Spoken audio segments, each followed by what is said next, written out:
nagpapasalamat ko kay Lucky Chris na isa akong nabigyan ng blessing sa kanya. So ang ginagawa ko sa binigay niyang pera, ito, bigas to. So bumili ako agad ng bigas at tapos bumili ako ng manok, isda. Lubos ko na lubos ko na lahat yung perang binigay ni Sir Chris. Tapos bumili ako ng gulay. Kumbaga magluluto ako, nandoon yung gulay, manok at saka isda. So, malaking pasalamat ko guys, Lucky Chris, sa akong nabigyan. Lucky Chris, thank you so much sir sa binigay mong blessing from the bottom of my heart, Break TV Official. Nagpapasalamat po ako.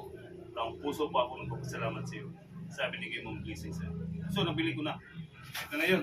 Ito yung bigas.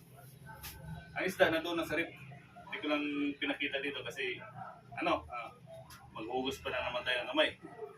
So tapos na, tilamas. Usually, may natira pa. Basta inubos ko na. May tirang kunti. Binili ko ng mantika. Lahat ng kailangan ng pangluto. So lahat ng binigay mo sir, binili ko na talaga lahat. So, nagpapasalamat din ako sa isang nagdala sa channel mo na napunta ako at nakilala ko kayo bilang isang YouTuber. So anyway, hindi man ako fanatic talaga sa FB, YouTube lang talaga ako, doon ako nagpo-focus. So I am grateful na nakilala kita, being a friend. Basta keep on going to vlogging lang sa mga gustong gagawin mo. And go lang. Tapos God bless you na lang sa pamilya mo. Yun lang. Thank you so much, Sir Lucky. I appreciate that to help to each other. Thank you so much, sir. God bless you. Bye. Break TV Official. Bye-bye na. Thank you.